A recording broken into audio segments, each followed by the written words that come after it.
I was just very emotional listening to President Biden just then. I was emotional before I heard that because of who he is, and what he represents, the dignity, the empathy.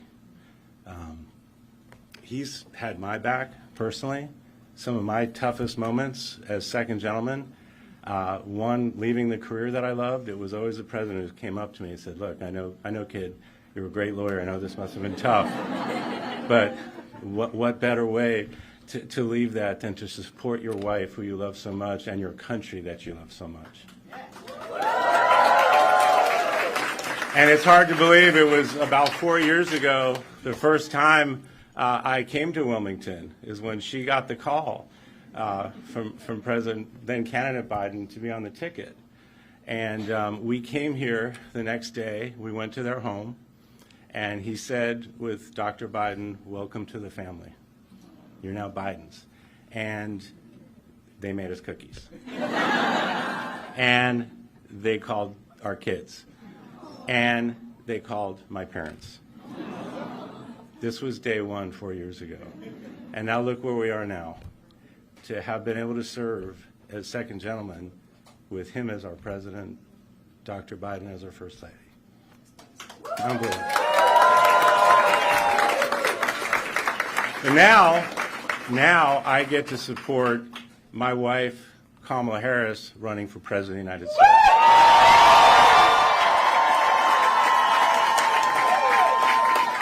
Let me tell you something. We are going to win this election. We're on the right side of every single issue, and we have this team right here and thousands of others all around the country. How do I know? Because I've been traveling all around the country, and I've met them. We have an amazing team. You have done an amazing job, and you're going to continue to do that so we can elect Kamala Harris as the next president of the United States of America. So let's hear it for Kamala Harris.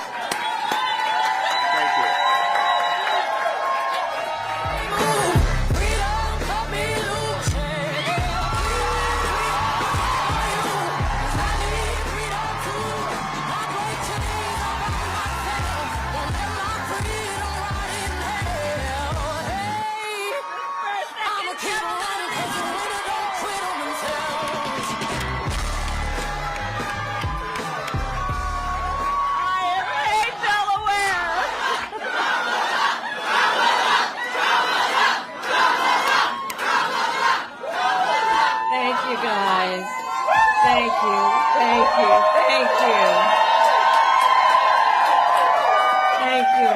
Thank you.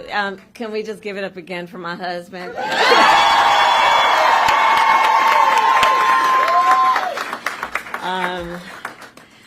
It is so good to hear our president's voice. Joe, I know you're still on the call, and we've been talking every day. You guys heard it from Doug's voice. We love Joe and Jill. We really do. They truly are like family to us. And we do, everybody here does. It's mutual. I knew you were still there. You're not going anywhere, Joe. I'm watching you, kid. I'm watching you, kid. I love you. I love you, Joe. Oh.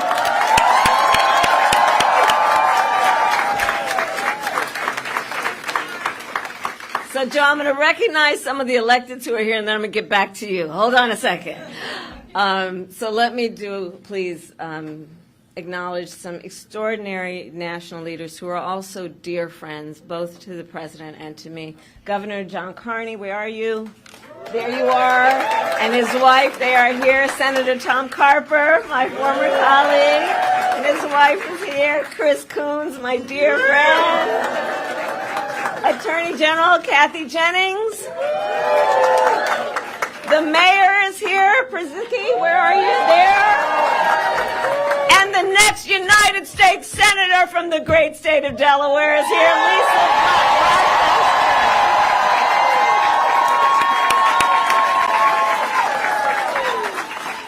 And I know everyone here has seen these elected leaders in this very campaign office on a regular basis.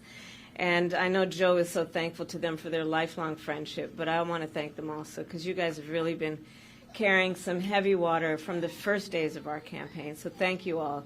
This truly is a Delaware family. Thank you. I want to thank Jen O'Malley Dillon. Where is she, Jen? I'm going to talk about her in a minute. Julie Chavez Rodriguez.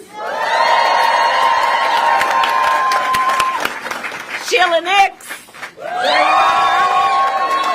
And the entire team that is here. I want to thank all of you and those who are joining from offices across our nation.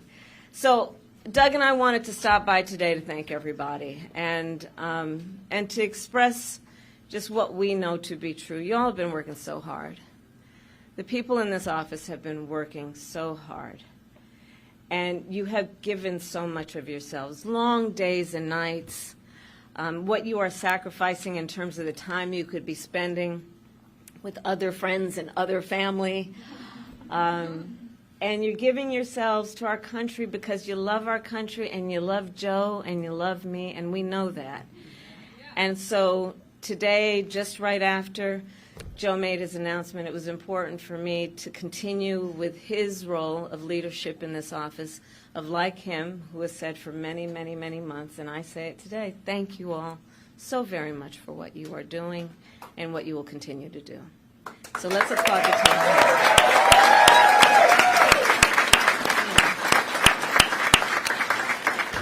And I know it's been a roller coaster, and we're all filled with so many mixed emotions about this. I just have to say, I love Joe Biden. I love Joe Biden, and I know we all do, and we have so many darn good reasons for loving Joe Biden. And I have full faith that this team will be the reason we win in November. You all who are here. And as Julie always says, and I will quote the great Julie, we are one team, one fight. One team, one fight. And she's been an extraordinary campaign manager. She's going to continue in this role and see us to victory in November. And we are all here because we love our country, right? And we believe in our foundational principles. We believe in freedom and opportunity and justice, not for some, but for all. And so we have 106 days until Election Day, and in that time we have some hard work to do. And as JOD always reminds us, we can do hard things. JOD has been such an incredible leader of this team, and that is why I have just asked her to run my campaign, and she has accepted.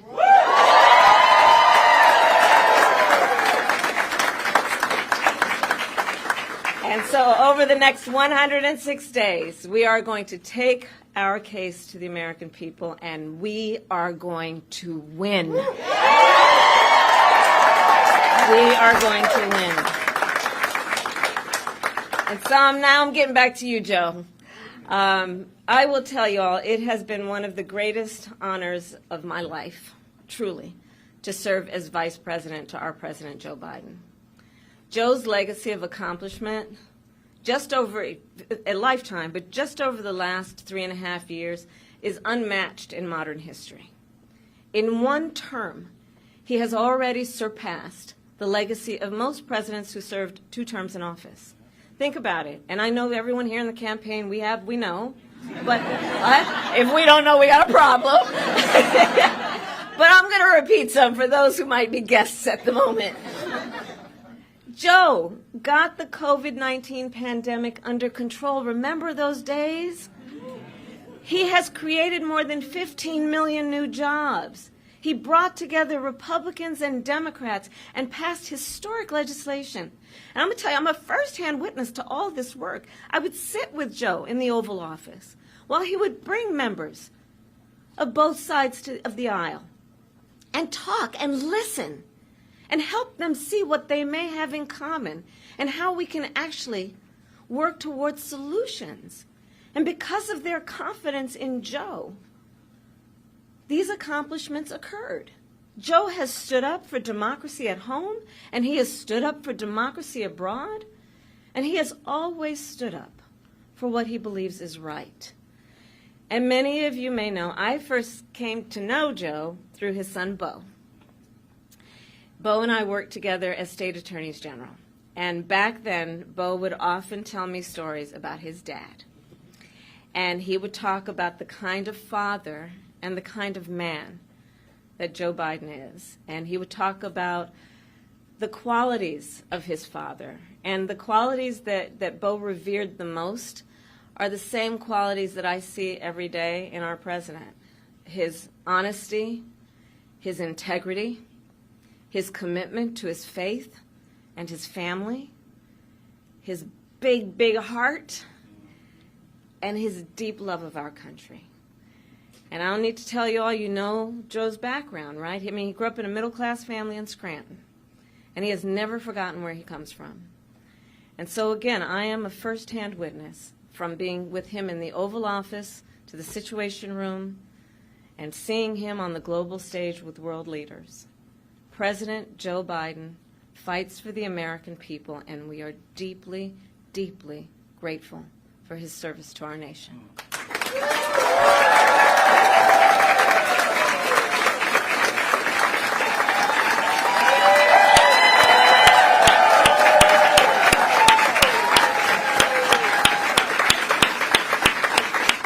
Joe, are you watching? Do you hear this clapping?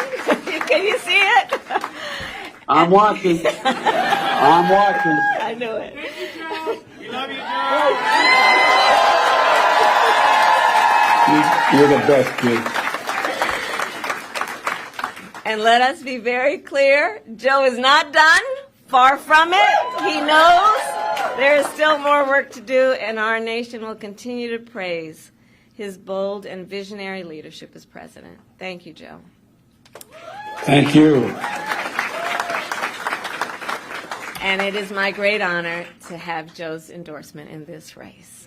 You sure do. And it is my intention to go out and earn this nomination and to win.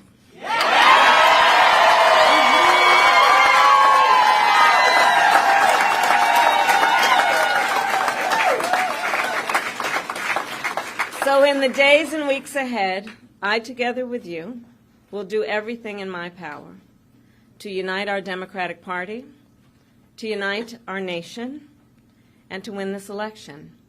You know, as many of you know, before I was elected as Vice President, before I was elected as United States Senator, I was the elected Attorney General, as I've mentioned, of California, and before that I was a courtroom prosecutor. In those roles, I took on perpetrators of all kinds.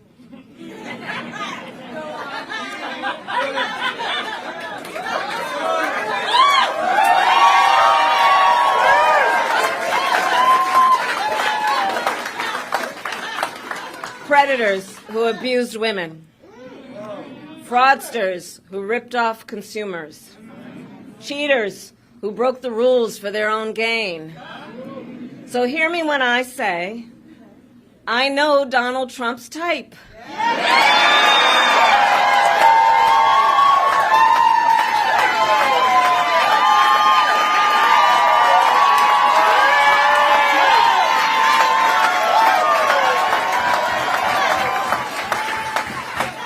And in this campaign, I will proudly put my record against his.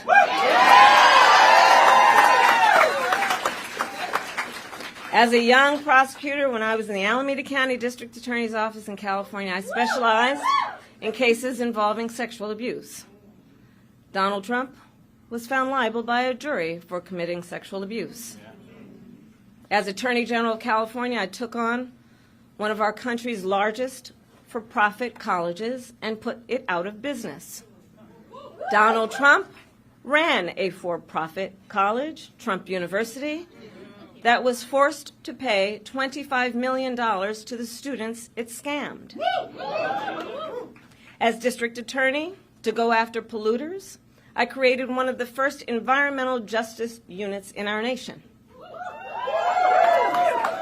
Donald Trump stood in Mar-a-Lago and told big oil lobbyists he would do their bidding for a $1 billion campaign contribution. During the foreclosure crisis, I took on the big Wall Street banks and won $20 billion for California families, holding those banks accountable for fraud. Donald Trump was just found guilty of 34 counts of fraud.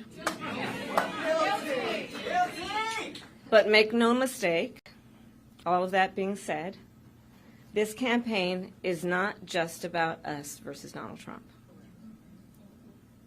There is more to this campaign than that.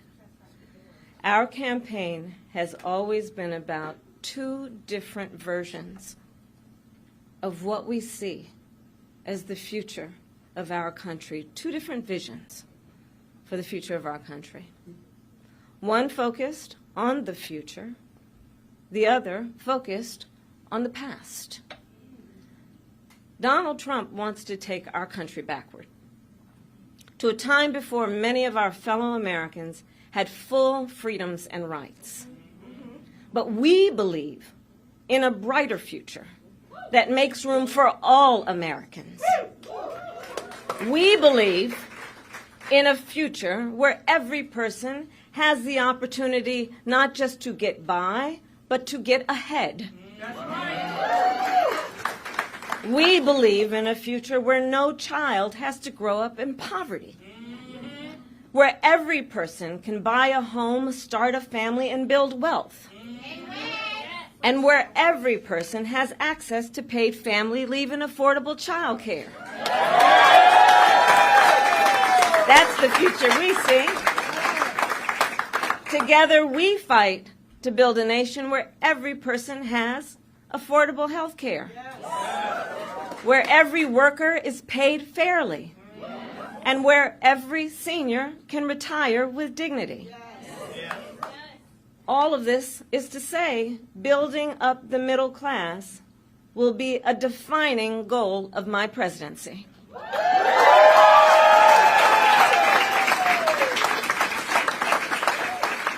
Because we here know when our middle class is strong, America is strong. And we know that's not the future Donald Trump is fighting for. He and his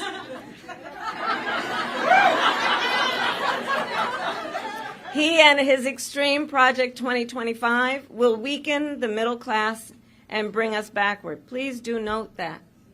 Back to the failed trickle-down policies that gave huge tax breaks to billionaires and big corporations and made working families pay the cost.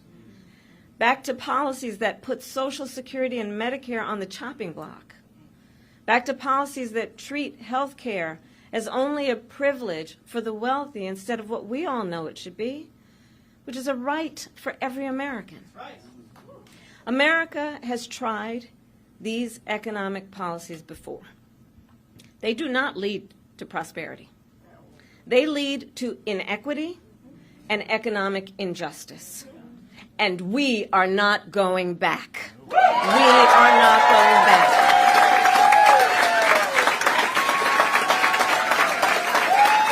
You're not taking us back. Our fight for the future is also a fight for freedom. Generations of Americans before us have led the fight for freedom, from our founders to our framers, to the abolitionists and the suffragettes, to the freedom riders and farm workers. And now I say, team, the baton is in our hands. We who believe in the sacred freedom to vote. We who are committed to fight to pass the John Lewis Voting Rights Advancement Act and the Freedom to Vote Act.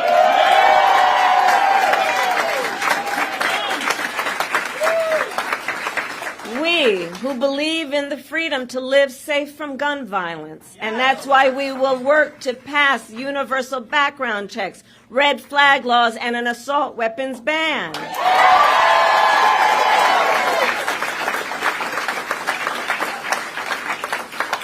We who will fight for reproductive freedom, knowing if Trump gets the chance, he will sign a national abortion ban to outlaw abortion in every single state, but we are not going to let that happen.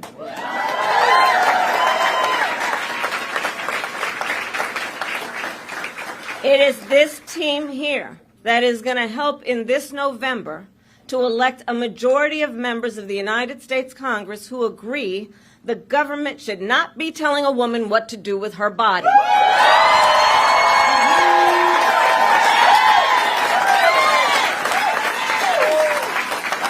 And when Congress passes a law to restore reproductive freedoms, as President of the United States, I will sign it into law.